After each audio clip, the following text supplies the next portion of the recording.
Since day one, I've been told by a lot of critics, and I use that word very loosely, that I'm nothing but a David Wood and Apostle Prophet copycat. I've been biting my tongue for a while, but it's time that I said something. My name is Apostle Aladdin, not Apostle Prophet. It's a common first name, that's okay. And here are my unfiltered thoughts. Sorry, I hate it when that happens. Like and subscribe, I guess.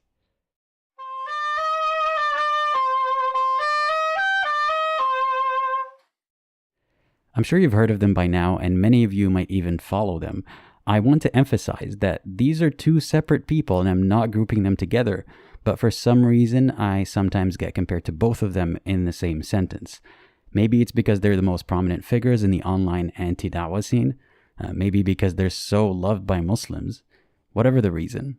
Let's start with Apostle Prophet, or AP. People love to hate him. And because of the similarity of our first names, they either mix us up unintentionally or can't help but think of us both together. You can imagine how I feel about that. Wrong. Now, unimagine that and hear it from me. Yes, I do not want to be mixed up with AP, but let me clarify why. It's not because of his reputation, which I don't think he always deserves, but I'll get to that in a bit. Is it partly because I don't want to be overshadowed by assumptions based on somebody who isn't me? Yeah. But it's also because I don't think it's fair to assign one person as the representative for all ex-Muslims, or even all vocal ex-Muslims. He did call himself Apostle Prophet, so he kind of shot us in the foot there, but you get what I mean. This is about our individuality. The one thing we have in common is that we left Islam and we're not Muslim anymore. We may agree on some things and disagree on others. For example, I don't think it's fair to judge friendly ex-Muslim or infidel noodle based on their association with me. Just like how I wouldn't infer things about Mufti Abu Layth based on Daniel Haqiqatchu's opinions, or based on both of them being Muslim. So yes, I also recognize that there is a difference among preachers of the same religion, sort of the same religion. So of course, ex-Muslims will be even less uniform. Though I don't personally share AP's style or agree with everything he says and does, I mean, I don't even follow or keep up with everything he says and does, I highly doubt that his intentions are purely malicious. I used to view him a lot less favorably a while back because I was put off by the controversy around his channel. But eventually I realized that it's less to do with him and his content and more to do with some of his audience. By that I mean Team Da'wah trolls who absolutely loathe him, and to be honest, I also mean some of his immature followers as well. But I recognize why that's the case. Had I been under as much attack as him from all the Dawah people and their relentless followers, I would probably be scrutinized for any reaction that isn't calculated and robotic. And when he does stand up for himself against the trolls, that invites a crowd that enjoys this sort of confrontation. So I recognize all of that now. And his channel does somewhat benefit from this friction. We had a chat about that where he openly acknowledged our differences in our approaches. But my opinion of him doesn't have to be complete agreement or complete condemnation. I recognize the value of his work so far. I mean, for example, he normalized saying a blasphemous phrase, Apostle Prophet, and I appreciate that. Muslims no longer have a monopoly on the word prophet, so good job, AP. He also put out a lot of informative content, and his relatively early videos meant that the majority of the hate was directed at him. I've received only a tiny fraction of it, and it was really taxing on me, so I cannot imagine how he felt. In a sense, AP was crucified for our salvation. See, now the prophet title makes sense again. AP deals with the worst of the da'wah scene, so we don't have to. Truly, la crème de la crème. So I don't think it's fair for people to praise me based on how AP and I contrast. We began and continue to operate under very different circumstances, and though I'm still figuring things out as I go, people like him gave people like me a head start, even if we're not following directly in their footsteps. I've had a chance to observe everything as an outsider without the pressure of being in the hot seat, and I didn't even plan on becoming a vocal ex-Muslim. So to wrap this up, we're two different people, and you should stop expecting us to converge into one super apostate prophet Deen. I also want to acknowledge how his content has changed with time, both in his approach and the topics themselves. He still has some videos I dislike, like a stream he did with David Wood while wearing a niqab. And about this relationship with David Wood, I don't really like that, but let's talk about David Wood. Who is he? Well, to be honest, I don't know that much about him. Yes, I didn't even do my research for this. Sue me, I'm very busy. I first heard of him when his video auto-played after a video by AP a long time ago. I no longer believed in Islam at that point, and I was recently past doubting myself because of the decades of indoctrination and fear tactics, because God is love. But I could have just as easily been in that confused stage when I saw David Wood's video. Even after admitting to myself that I don't believe anymore, I still wanted to double and triple check in case I'm wrong. I used to seek answers to a question by Muslims first, and then I'd come across a critic's video about it. So I was very puzzled when I saw a white dude with a cross complaining about how eBay took down his listing for some paper origami made of Quran pages. I don't even remember the specifics, but that was my first exposure to him.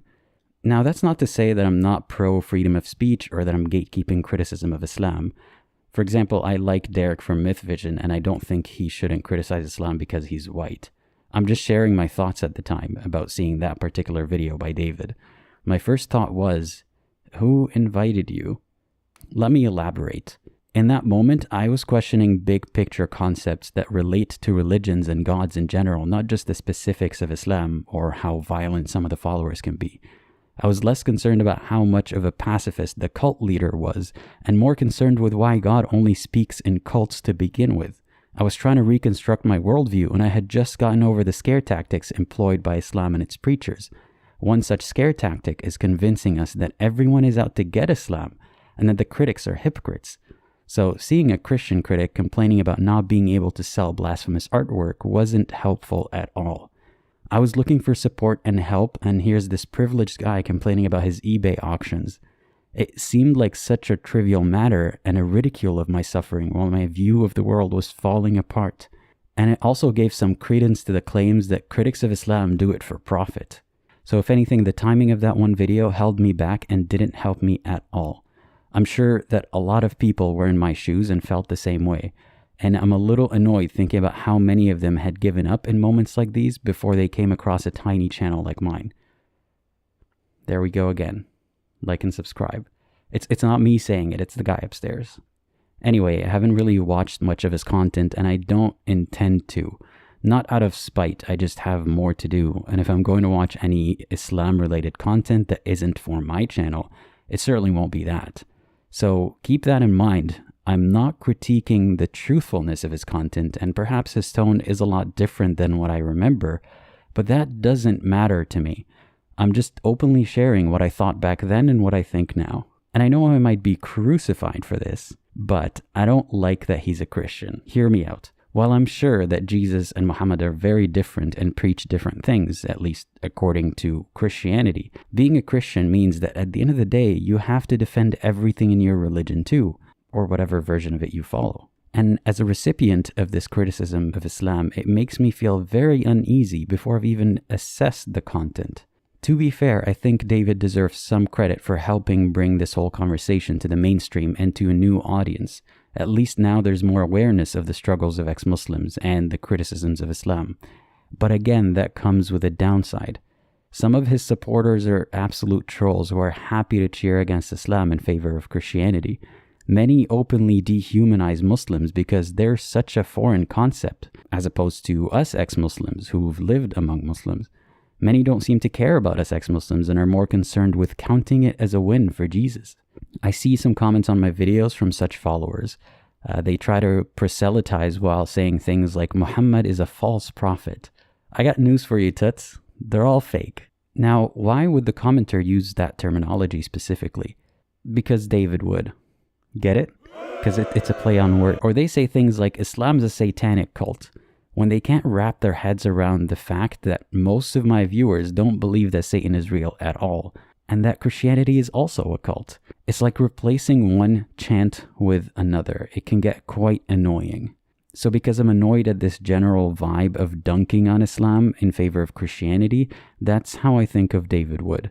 Maybe he is a bigger ally to ex-Muslims than I thought, but everything I mentioned makes a lot of us too hesitant to even give him a chance. And most of his videos are about drama that has nothing to do with Christianity. And he seems to be the kind of Christian who celebrates our apostasy because they either think it means more Christian converts, which is a win for Team Jesus, or fewer of the enemy religion Islam, which is a win for Team Jesus. It feels like support for the wrong reasons. And given how uncomfortable many ex-Muslims like myself feel about his content, I hypothesize that a large chunk of his followers aren't there for the right reasons. If it's not clear by now, his motivations and mine are very, very different. And he might be a sweetheart who genuinely cares about ex-Muslims, but my point still stands. His channel is so off-putting to so many of us, to the point that we wouldn't even give him a chance. And I think that's a valid stance to have. And I think it's predatory to promote a religion to those who just left another one. They could be at their most vulnerable and they need time and space to get their head together before they can fairly assess a new religion. Otherwise, it's very likely that the new religion is just filling a cavity, and it might later cause the person more issues. So promoting his religion at the expense of another, the chances of that working seem slim, and the premise itself seems pretty shady. But then again, given how little content he makes about Christianity, maybe that's not actually a concern. Sorry, this video wasn't meant to be a roast, but what the hell, why not? Do you think that if he spent as much time talking about Christianity as he did talking about Islam, we'd find holes in that narrative too? So what if you follow me and you follow David Wood? I'd say you're welcome as long as you don't proselytize and as long as you are here for the right reasons. And either way, I can't stop you from subscribing, but I'm just being candid about my opinions. I feel empowered by being able to say all of this openly and demonstrate that I truly don't care about sucking up to anyone, like I'm always accused of doing. I care about sharing my thoughts honestly and sincerely, and those were my unfiltered thoughts. I'm looking forward to more vocal ex-Muslims expanding their reach, because every one of us has downfalls, and we shouldn't be represented by one or two popular ex-Muslims. And in this case, David isn't even an ex-Muslim, but we're lumped with him because he too is a critic of Islam, I suppose. But I hope that the viewers recognize how this overlapping criticism does not mean that we have the same style, motives, intentions, or goals. And I know the title was a little clickbaity, but I hope that it successfully captured the attention of the kind of viewer who needs to see this. If you would like to support smaller channels like myself, the best way to do so is by interacting with our content. So thank you for watching. I appreciate you being here. And as always, think critically and think for yourself.